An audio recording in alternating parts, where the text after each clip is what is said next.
Assalamualaikum warahmatullahi wabarakatuh. Perkenalkan, saya Jupiter Pasaribu, mahasiswa dari S1 Akuntansi 2020. Pada kesempatan kali ini, saya akan presentasikan materi terkait proposal dengan judul Pengaruh Mekanisme Internal, Aktivitas Perusahaan, dan Leverage terhadap Pengungkapan Sustainability Report di Indonesia. Yang pertama, daftar isi. Pada materi kali ini akan dibagi menjadi 3, yaitu pendahuluan, kajian pustaka, dan juga metode penelitian. Yang pertama untuk bab 1, yaitu pendahuluan. Latar belakang, laporan keberlanjutan Indonesia sempat menjadi yang terendah di Asia pada beberapa penelitian pada tahun 2012 sampai dengan 2016. Indonesia menjadi yang terendah dikarenakan belum adanya regulasi terkait pelaporan keberlanjutan. Jadi dibanding dengan negara-negara lain yang ada di Asia, Indonesia menjadi negara dengan tingkat pelaporan berlanjutan paling rendah. Kemudian berdasarkan data yang diperoleh dari ESGI, penerapan Sustainability Report di Indonesia pada tahun 2021 yaitu sebesar 60,49% dari keseluruhan perusahaan sebanyak 522. Dan juga terdapat berbagai perusahaan yang terdaftar di Bursa Efek Indonesia dengan perbedaan jumlah perusahaan baik terkait dengan sektornya maupun dari dalam satu sektor yang sama dari lamanya berdiri suatu perusahaan tersebut. Kemudian yang kedua, ada alasan kenapa memilih sektor kesehatan. Emiten sektor kesehatan, khususnya rumah sakit, menjadi salah satu sektor yang diuntungkan di tengah pandemi COVID-19, bahkan setelah pasca COVID-19. Dan setiap tahun semenjak pandemi COVID-19, perusahaan selalu mengeluarkan laporan tahunan untuk mengembangkan kinerja keuangan perusahaan. Selain itu, dengan berkembangnya sektor kesehatan pasca COVID-19, terdapat juga pertumbuhan baik dari segi ekonomi yang juga mendorong rumah sakit maupun perusahaan yang bergerak di sektor kesehatan lainnya untuk melakukan IPO atau Initial Public Offering, serta untuk melebarkan bisnis. Kemudian, pertanyaan penelitiannya, yang pertama, apakah board size berpengaruh terhadap pengungkapan sustainability report perusahaan? Yang kedua, apakah board independence berpengaruh terhadap pengungkapan sustainability report perusahaan? Yang ketiga, apakah audit komite berpengaruh terhadap pengungkapan sustainability report perusahaan? Yang keempat, apakah aktivitas perusahaan berpengaruh terhadap pengungkapan sustainability report perusahaan? Dan yang kelima, apakah leverage berpengaruh terhadap pengungkapan sustainability report perusahaan? Selanjutnya, ada tujuan penelitian. Yang pertama, untuk menguji dan menganalisis pengaruh board size terhadap pengungkapan sustainability report perusahaan. Yang kedua, menguji dan menganalisis pengaruh board independence terhadap pengungkapan sustainability report. Yang ketiga, menguji dan menganalisis pengaruh audit komite terhadap pengungkapan sustainability report. Yang keempat, menguji dan menganalisis pengaruh aktivitas perusahaan terhadap pengungkapan sustainability report. Dan yang kelima, menguji dan menganalisis pengaruh leverage terhadap pengungkapan sustainability report. Manfaat penelitian. Manfaat penelitian dibagi menjadi dua, yaitu manfaat teoritis dan juga manfaat praktis. Untuk manfaat teoritis, penelitian ini diharapkan dapat digunakan sebagai penambah referensi dalam pengembangan ilmu pengetahuan, khususnya pada bidang akuntansi terkait pelaporan keberlanjutan. Selain itu, penelitian ini memberikan pembuktian atas adanya penelitian yang terdapat pada penelitian-penelitian terdahulu mengenai pengaruh mekanisme internal maupun aktivitas perusahaan dan juga leverage terhadap sustainability report. Kemudian, manfaat yang kedua itu manfaat praktis. Penelitian ini diharapkan dapat memberikan masukan untuk para pemangku kepentingan dalam mempertimbangkan faktor mekanisme internal, aktivitas perusahaan, dan leverage yang mempengaruhi pengungkapan sustainability report. Selain itu, penelitian ini juga diharapkan dapat memberikan masukan untuk perusahaan dalam mengungkapkan sustainability report. Perusahaan dengan memahami bagaimana mekanisme internal, aktivitas perusahaan, dan juga leverage dapat mempengaruhi pengungkapan sustainability report. Bab 2, kajian pustaka. Yang pertama di teori pendukung, dan di teori pendukung ini ada pertama teori stakeholder. Stakeholder teori merupakan salah satu teori utama yang digunakan untuk mendasari penelitian tentang sustainability report, pengungkapan sustainability report, dan diharapkan dapat memberikan informasi yang cukup dan lengkap pada stakeholder sehingga menghasilkan hubungan yang harmonis antara perusahaan dan stakeholder. Karena teori stakeholder ini mengutamakan atau mementingkan kepentingan dari para stakeholder perusahaan. Jadi bagaimana perusahaan ini dapat bertanggung jawab kepada para stakeholder-nya dengan mengungkapkan sustainability report. Yang kedua, ada teori legitimasi atau teori yang memiliki pemikiran bahwa keberadaan sebuah perusahaan atau suatu perusahaan bergantung pada kesadaran masyarakat terhadap operasi perusahaan yang berjalan sesuai dengan sistem nilai yang ada di masyarakat. Jadi, diterimanya suatu perusahaan di tengah masyarakat, berdirinya dan berjalannya itu dipengaruhi oleh masyarakat atau cara masyarakat menerima berdirinya perusahaan tersebut. Di mana perusahaan dapat berdiri apabila masyarakat menerima dengan adanya sustainability report yang juga tidak hanya mementingkan perusahaan, tapi juga mementingkan lingkungan dan juga people atau masyarakat. Oke, untuk selanjutnya ada sustainability report. Sustainability report ini merupakan laporan yang disusun untuk memberikan gambaran kepada para pemangku kepentingan atau stakeholder terkait adanya upaya perusahaan untuk menjadi perusahaan yang akuntabel bagi para pemangku kepentingan untuk tujuan perusahaan yang berkelanjutan. Jadi dengan adanya sustainability report ini memberikan gambaran bahwa perusahaan ini akan terus berjalan atau going concern dan informasi yang disampaikan akuntabel sehingga dapat menjadi pertimbangan untuk para stakeholder dalam menanamkan modalnya ke perusahaan. Selanjutnya ada GCG atau Good Corporate Governance di bagian mekanisme internal. Mekanisme GCG atau mekanisme Good Corporate Governance adalah cara, prosedur, atau aturan untuk menghasilkan sebuah tata kelola perusahaan yang baik sehingga dapat memberikan berbagai keuntungan bagi perusahaan. Dan untuk mekanisme internal sendiri adalah cara mengendalikan perusahaan dengan menggunakan struktur dan proses internal seperti jumlah dewan direksi, dewan komisaris, maupun independensi dari dewan komisaris dan juga dewan direksi. Berbeda dengan mekanisme eksternal yang dipengaruhi oleh persaingan pasar dan faktor-faktor eksternal lainnya. Selanjutnya ada aktivitas perusahaan. Rasio aktivitas menunjukkan tingkat aktivitas atau efisiensi penggunaan dana yang tertanam pada pos-pos aktiva, di mana semakin tinggi rasio aktivitas, maka kemampuan perusahaan dalam mengelola asetnya semakin baik. Kinerja keuangan perusahaan yang baik mendorong perusahaan untuk mengungkapkan informasi mengenai kinerja perusahaannya. Di mana yang kita tahu sendiri bahwa kinerja perusahaan itu umumnya diungkapkan dalam sustainability report. Jadi aktivitas perusahaan ini diharapkan memiliki pengaruh terhadap pengungkapan sustainability report. Selanjutnya ada leverage. Rasio leverage adalah rasio yang menggambarkan bagaimana suatu perusahaan memenuhi kewajiban jangka panjangnya. Tingkat rasio leverage yang tinggi mencerminkan bahwa perusahaan memiliki ketergantungan yang tinggi pada hutang. Dan nilai leverage ini juga menjadi satu pertimbangan apakah perusahaan ini akan mencantumkan atau memberikan informasi secara akuntabel kepada para stakeholder, di mana informasi tersebut juga tercantum atau masuk di dalam laporan keberlanjutan atau sustainability report.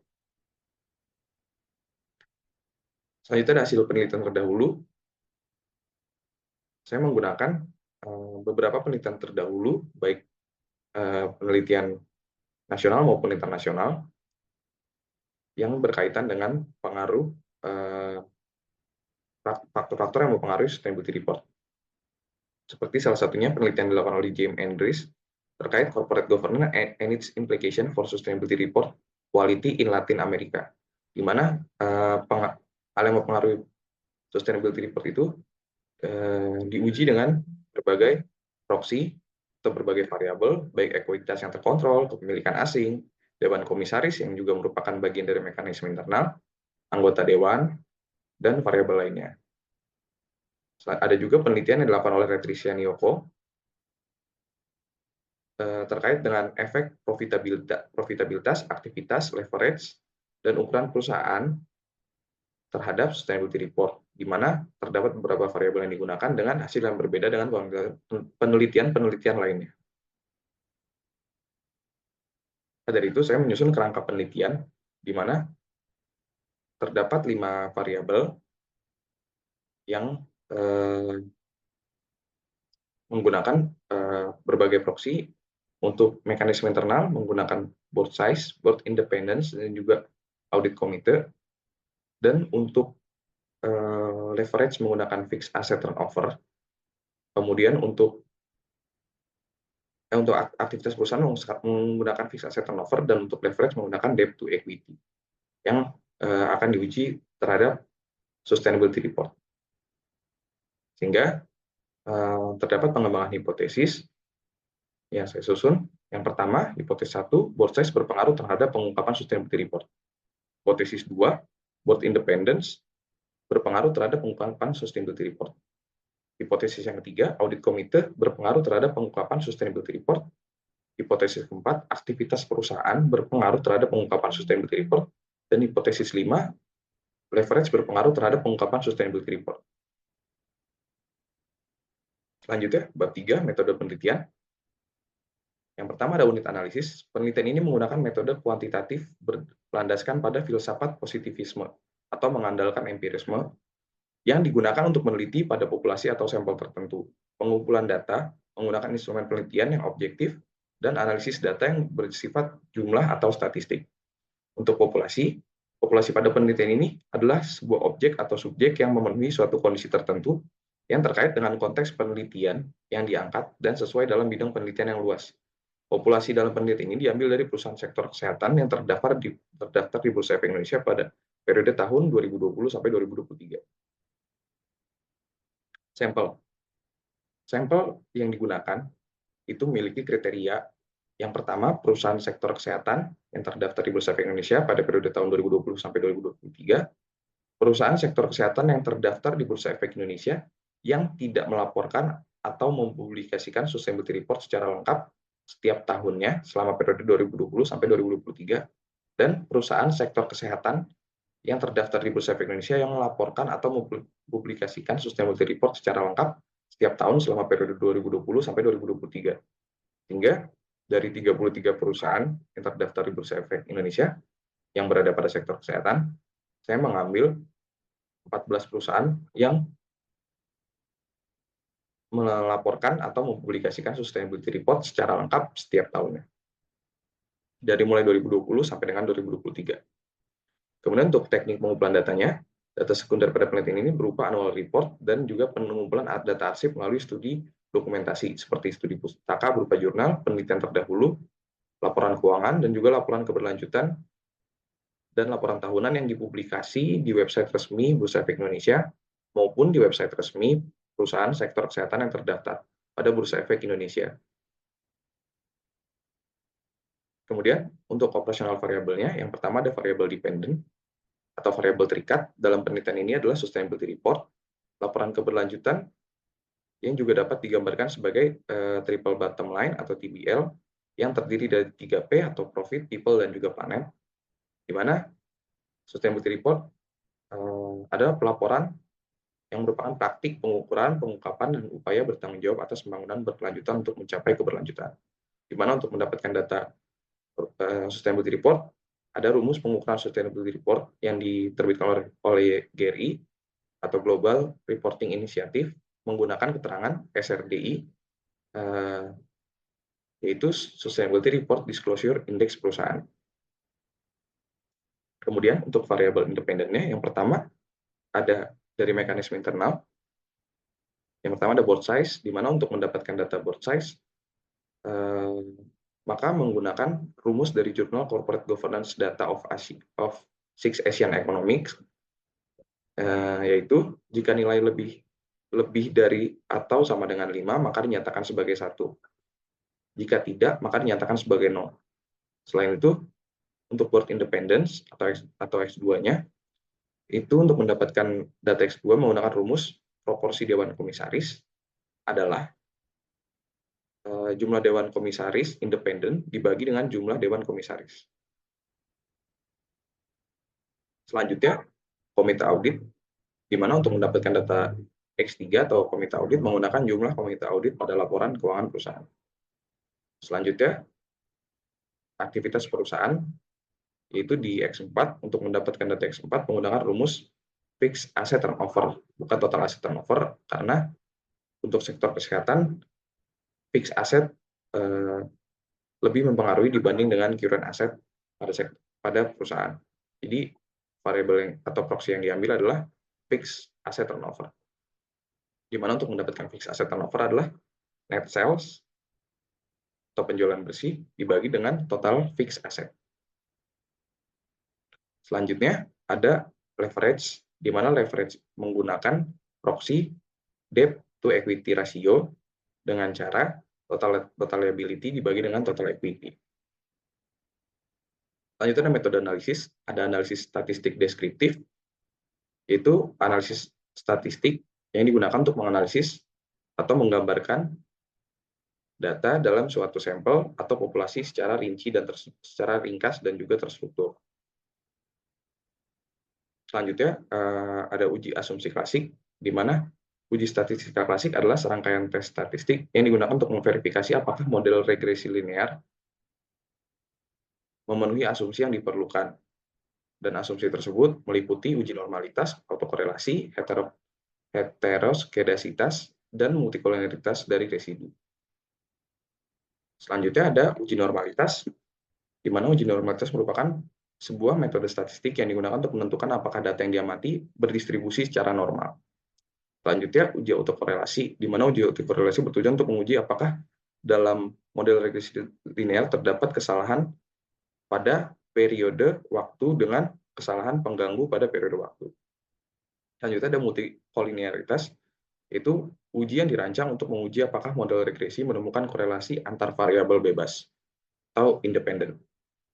Selanjutnya ada uji heteroskedasitas yang bertujuan untuk menguji apakah dalam model regresi terjadi ketidaksamaan varians dan residual satu pengamatan dengan pengamatan yang lainnya. Jika tetap, maka disebut homoskedasitas, dan jika berbeda berarti heteroskedasitas. Selanjutnya, ada uji regresi data panel. Uji regresi ini digunakan untuk mengukur gabungan antara data cross-section dan data time series, di mana unit cross-section yang sama diukur dalam waktu yang berbeda.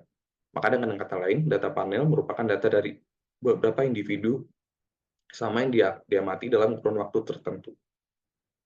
Selanjutnya, yang terakhir ada uji hipotesis, di mana uji hipotesis sendiri dibagi menjadi 3, yaitu uji greatness of fit, atau uji F, yang digunakan untuk mengevaluasi sejauh mana model regresi sesuai dengan data yang ada.